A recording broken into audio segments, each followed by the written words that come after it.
Muito obrigada, Sr. Presidente, Srs. Deputados. Cumprimento o Sr. Ministro e os Srs. Secretários de Estado e começo por perceber, enfim, que o Sr. Ministro veio cá realmente dar uma notícia aos portugueses. Já não é preciso oráculo. O Sr. Ministro revelou a estratégia para 2017, que é aumentar os impostos indiretos outra vez. A minha pergunta, Sr. Ministro, é quais são os impostos indiretos que vai aumentar? Se é o IVA, se é o IMI, o imposto sobre os automóveis, o imposto sobre os produtos petrolíferos. Porque esses impostos, como o Sr. Ministro sabe muito bem, são impostos regressivos que afetam mais as pessoas mais pobres. E as pessoas mais pobres muitas vezes nem sequer conseguem escapar a esses impostos, contrariamente ao que parece que às vezes os senhores querem transmitir. É o caso, nomeadamente, do imposto sobre os produtos petrolíferos. Agora, a pergunta que se põe, Sr. Ministro, depois desta revelação, é para que é preciso este aumento?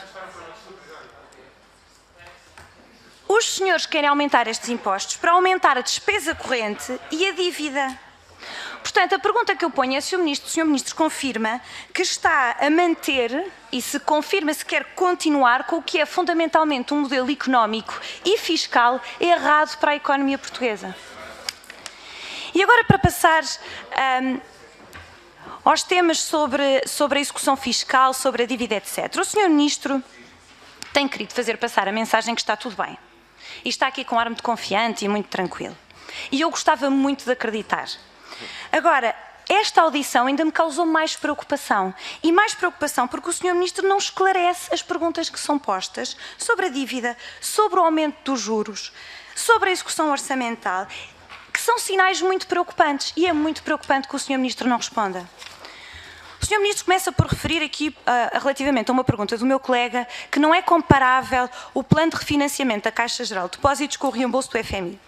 E eu não vou comentar a bondade desta sua afirmação, mas eu gostava de recordar, como acho que o Sr. Ministro sabe, embora depois não o diga, que adiar um reembolso tem custos que são muito reais e são diretos. Eu fiz uma estimativa rápida que são 200 milhões de euros em 5 anos. Isto é real. Portanto, não vamos desvalorizar. Nós podemos fazer opções, e fazemos opções, e o Sr. Ministro tem todo o direito de fazer opções. Mas eu espero que, quando faz essas opções, tome com base em análises de custos, não é? Parece-me razoável. Para além dos custos diretos que eu referi, tem também custos que não são quantificáveis e que têm, ou pelo menos diretamente quantificáveis, que são impactos de reputação, de risco, etc. E, portanto, eu gostava que o Sr. Ministro comentasse isto. Relativamente à dívida de uma forma geral, o Sr. Ministro deve ter observado, como nós, que a dívida aumentou. Segundo os critérios de Maastricht, subiu, eu vou referir apenas em percentagem do PIB, de 128,9 para 131,9. Também subiu em milhões de euros, enfim, obviamente, mas em percentagem, e também subiu líquida de depósitos. Em julho, voltou a subir líquida de depósitos. Em julho, voltou a subir 2,3 mil milhões de euros.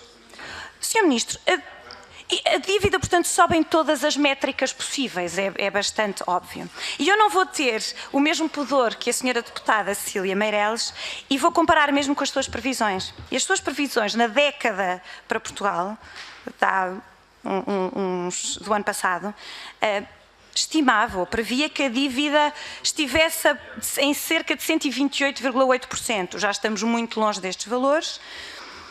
E no Orçamento do Estado estava perto das suas previsões de 125,8%. Sr. Ministro, o aumento da dívida tem custos. Tem custos sobre o prémio de risco que nós vemos nas obrigações do mercado secundário, e estivemos a referir alguns.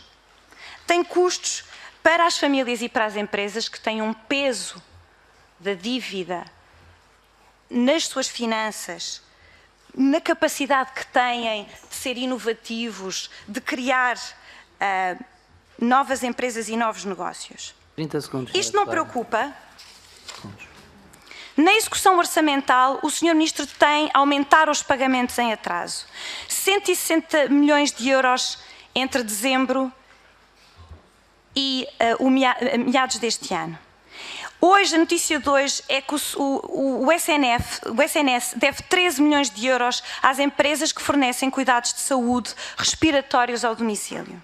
Isto tem um efeito em cadeia, como sabe, sobre os pagamentos para o resto da economia, mas também tem sobre a vida das pessoas. O que é que o Sr. Ministro acha que estas empresas devem fazer que fornecem estes serviços essenciais? Isto não o preocupa?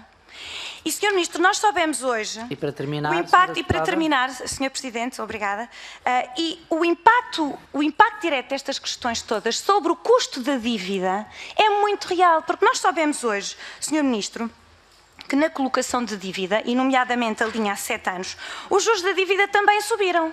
Não é só um custo de reputação, não é só um prémio de risco. Existe efetivamente um custo real. Os juros da dívida subiram 50 pontos base a 7 anos, relativamente à emissão anterior, e para além do mais nós colocámos o limite mínimo. E portanto, Sr. Ministro, a minha pergunta é, isto também não o preocupa? Muito obrigada. Muito obrigado.